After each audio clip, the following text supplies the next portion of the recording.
Big Boss season 18 का पहला हफ्ता खत्म हो गया है और इस पहले हफ्ते में बहुत कुछ इन 18 कंटेस्टेंट्स ने हमें अपनी पर्सनैलिटी के बारे में दिखाया। बहुत ही इंटरेस्टिंग मुद्दे हुए और हमें इन सब 18 कंटेस्टेंट्स के बारे में काफ़ी कुछ समझ में आ गया है कि कौन जीतने के लिए अभी से ही रेस में सबसे आगे है, कौन सिर्फ एक फन एलिमेंट है और कौन सबसे पहले घर से बेघर हो सकता है। तो चलो रिव्यू करते हैं हमारे फर्स्ट वीक के बारे में कि कैसा रहा बिग बॉस सीजन 18 का फर्स्ट वीक। मैं हूँ आपकी स्टोरी गर्ल मोनिका। नमस्ते, सत श्री अकाल, राम राम। आई होप आप सब अच्छे होंगे और बिग बॉस सीजन 18 को बहुत एंजॉय कर रहे होंगे। सबसे पहले बात करते हैं भाई गुणरत्न जी की। इस सीजन का जो ये पहला हफ्ता था उसका मैक्सिमम स्क्रीन टाइम हमारे गुणरत्न जी ने ले लिया।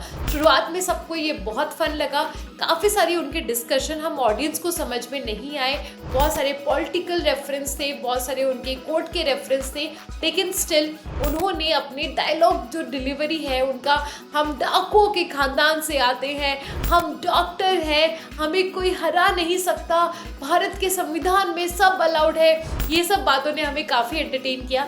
एंड में आते आते हमें लगा ये बहुत ओवर हो रहा है, लेकिन बाद में ना बैलेंस आउट हो गया और सब लोग उन्हें बहुत पसंद कर रहे हैं, होस्ट भी इन्हें काफ़ी ज़्यादा पसंद कर रहे हैं। अगला नाम आता है चाहत का, जो हमें और घर वालों को बहुत ही फेक लग रही है, बहुत ही बनावटी लग रही है और उनका जो ये बनावटीपन है वो अब जाकर सेकंड हफ्ते में ऐसा लग रहा है कि हट सकता है, क्योंकि इनकी दोस्ती शायद हेमा शर्मा से बढ़ेगी और हेमा शर्मा इनका जो छुपा हुआ साइड है वो शायद निकालने में उनकी हेल्प करे।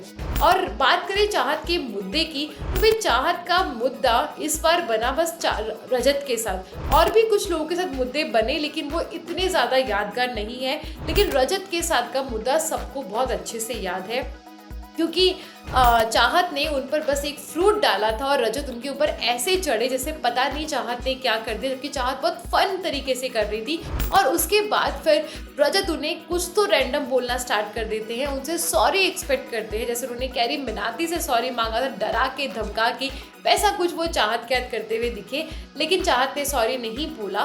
तो भी चाहत इतनी नहीं दिखी है, लेकिन लोग उन्हें बहुत अच्छे से जानते हैं, उनकी पॉपुलैरिटी है। तो लेट्स सी वो आगे वाले एपिसोड में क्या करती है, बट फर्स्ट वीक पे उनका कुछ खास इम्प्रेशन नहीं है एक्सेप्ट उनका फेक होना। अब रजत जी की बात करिए तो भी रजत जी ने काफ़ी मुद्दे उठाने की कोशिश करी, एपिसोड्स में वो दिखाए भी गए, लेकिन एक भी मुद्दा उनका किसी भी ऑडियंस को इंटरेस्टिंग नहीं लगा। उनका कार वाला इंसिडेंट जो ताजिंदर जी के साथ में हुआ था, जब उन्होंने पूछा ताजिंदर जी ने कि भाई क्या हुआ था, तो उनका जो जवाब था वो बहुत ही मैनिपुलेटिव टाइप का था। वो पहले बोलते हैं कि आपने किसी को देखा गिरते हुए, वो बार बार पहले चिल्ला के ऐसे बात कर रहे हैं, और उसके बाद में फिर वो बोलते हैं कि मैं वो नहीं था। मतलब एक साथ आप दो डिफरेंट बातें बोल रहे हो एक ही इंसिडेंट के बारे में, वो बहुत ही सेंसलेस लगी। उसके बाद उनका चाहत का वो सॉरी बुलवाने का मुद्दा सिर्फ एप्पल गिरने को लेकर, और उसके अलावा एक और चीज़ हुई, चाहत ने उनको बातों बातों में ऐसे टच कर दिया, तो उन्होंने बोला कि मैम प्लीज़ नो टच। भाई ये बिग बॉस के घर में क्या हो रहा है, बिकॉज सिर्फ और सिर्फ रजत ने ऐसा नहीं किया, विवियन ने भी किया श्रुतिका के साथ, लेकिन उस बात को विवियन ने बहुत अच्छे से हैंडल किया, अपना सॉफ्ट साइड दिखाया और लोगों को वो अच्छा ही लगा, विवियन के फेवर में रहा। लेकिन रजत का ये बिहेवियर बहुत ही नेगेटिव लगा सबको। उसके बाद उनका शिल्पा जी के साथ में लड़ाई करना कि आप बड़े हो, आप इस मुद्दे पे क्यों नहीं बोले, वो कुछ तो बोले जा रहे थे जो ऑडियंस को दूर दूर तक समझ में नहीं आ रहा था। और फिर बाद में जब शिल्पा जी उनके सामने इमोशनल होती है, उस बात का जो उन्होंने मजाक उड़ाया है बाकी लोगों के सामने, वो बहुत ही ज़्यादा नेगेटिव इमेज दिखा के चला गया रजत की। और उनका अविनाश का मुद्दा बनाना शुरुआत में कि तू कान में क्यों बात कर रहा था हेमा के, मतलब सारे ही मुद्दे सेंसलेस थे। तो मुझे लगता नहीं कि रजत जी ज़्यादा लंबा जा पाएंगे, बिकॉज वो सिर्फ तेज चिल्ला सकते हैं लेकिन वो एक अच्छे लॉजिकल आर्ग्यूमेंट नहीं कर पा रहे हैं। बात करें हेमा और ताजिंदर जी की, तो भाई हेमा और ताजिंदर जेल में थे, हेमा जी इतना अपने आप को नहीं दिखा पाई, आई होप कि अगले हफ्ते में दिखाएंगी। और ताजिंदर जी की दोस्ती गुणरत्न जी के हाथ में काफ़ी अच्छी हो गई है। शुरुआत में हमें काफ़ी उम्मीद थी कि ताजिंदर बहुत फन करेंगे, बहुत इंटरेस्टिंग बनाएंगे एपिसोड्स को, लेकिन वो बहुत दब गए हैं और वो चुपचाप रहते हैं। स्पेशली उनका हेमा से इन्फ्लुएंस होके कुछ नेगेटिव करना, अपनी जो अच्छी वाली पर्सनैलिटी है उसको दबा के आप कुछ और कर रहे हो, जो हेमा आपसे करवा रही है वो लोगों को पसंद नहीं बनाया। तो लेट्स सी आगे क्या करते हैं ताजिंदर जी। श्रुतिका जी स्टेज से लेकर अभी तक सिर्फ फन कर रही हैं, बहुत ही स्वीट लग रही हैं, सबको बहुत जेन्युइन लग रही हैं, पर वो उतना स्क्रीन टाइम नहीं दे रही हैं। वो बस कभी कभी फिलर के तौर पे कहीं कहीं दिख रही हैं। उन्हें थोड़ा सा और अपने गेम को उठाने की ज़रूरत है। उसके बाद अरफीन की बात करें तो भी अरफीन और गुणरतन के बीच में काफ़ी लड़ाइयाँ हुई।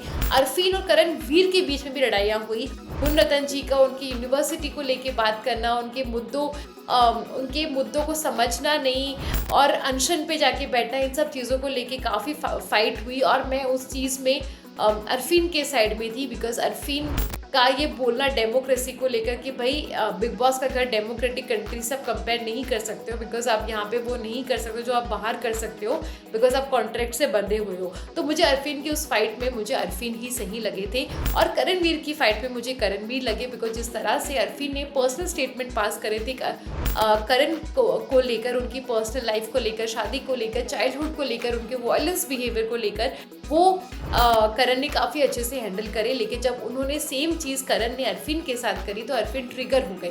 तो वहाँ पर लोगों ने बोला कि उनको और काम रह के करना चाहिए था, उनका ये गुस्सा बिल्कुल भी या ट्रिगर होना की ज़रूरत नहीं थी और अरफीन का थोड़ा सा और दिखने की ज़रूरत है। अरफीन की वाइफ की बात करें सारा की, तो भाई जो हमारी सारा है वो सिर्फ 2 बार हमें दिखाई दी है चाहत से लड़ाई करते हुए, और एक बार जिम के और खाने के मुद्दे पर लड़ाई करते हुए। करणवीर को खाना ज़्यादा क्यों मिल गया, तो सारा अभी नॉर्मल बात करते हुए कहीं दिखी नहीं है। वो सिर्फ एज ए हाइपर पर्सन नजर आई है, जो सिर्फ हर मुद्दे पर चिल्ला सकती है और गुस्सा कर सकती है।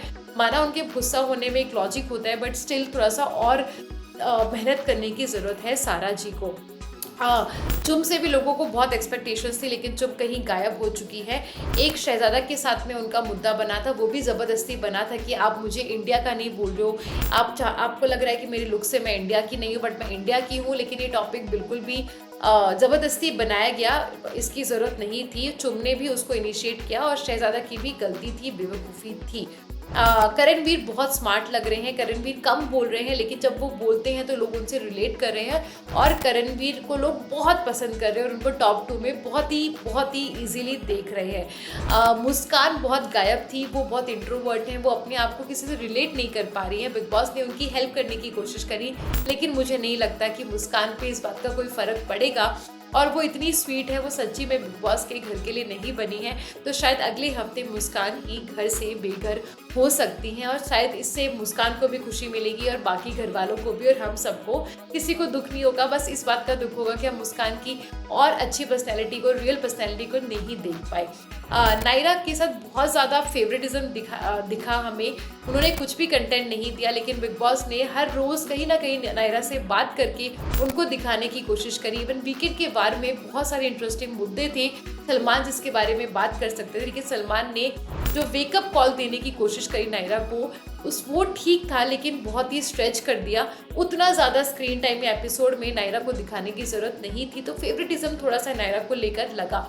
ईशा, एलिस और अविनाश की बात करें तो भाई ईशा और एलिस जब देखो बस साइड में बैठ के अपने जो घर में बात होती है उनके बारे में गॉसिप करती हैं, सिर्फ उनके बारे में बात कर रही हैं और कुछ नहीं कर रही है। गेम में इतना इन्वॉल्वमेंट नहीं है, लेकिन लेट्स सी जो ये इतना ऑब्जर्व कर रही है बाकी सब घर वालों को, तो क्या इस चीज़ का उनके आगे गेम में फ़र्क पड़ेगा, बिकॉज अभी तो उनका गेम काफ़ी वीक लग रहा है। और साथ में इनके दोस्त अविनाश का भी, जो इनके साथ बैठ के गप्पे मारते हैं। लेकिन अविनाश का 4 आलू का जो ये मुद्दा है, जो उन्होंने मुद्दा बनाने की कोशिश करी, पूरा एपिसोड बना दिया इस पर, उसके बाद अविनाश को लोग थोड़ा सा कम पसंद करें, बिकॉज उनको लग रहा है कि उनको इस मुद्दे को नहीं उठाना चाहिए था, ये सिर्फ आउट ऑफ जेलेसी उन्होंने किया था। बाकी गाइज ये था मेरा इस फर्स्ट वीक का सभी कंटेस्टेंट का रिव्यू। आपको कैसा लगा first week Bigg Boss season 18 का? मुझे बहुत मज़ा आया। स्टार्टिंग के 2 दिन थोड़े से वीक थे, लेकिन धीरे धीरे सारे कंटेस्टेंट्स ने कवर अप करने की कोशिश करी और बहुत अच्छे से हमें एंटरटेन किया। आपको क्या लगता है कि best performer of this week, the first week of Bigg Boss 18 किसे होना चाहिए? मुझे कमेंट में ज़रूर बताना। मैं हूँ आपकी स्टोरी गर्ल मोनिका और ऐसे ही वीडियोस और अपडेट्स के लिए अपनी स्टोरी गर्ल मोनिका को सब्सक्राइब करना ना भूलें। मैं हूँ आपकी story girl Monika. Bye guys, signing of.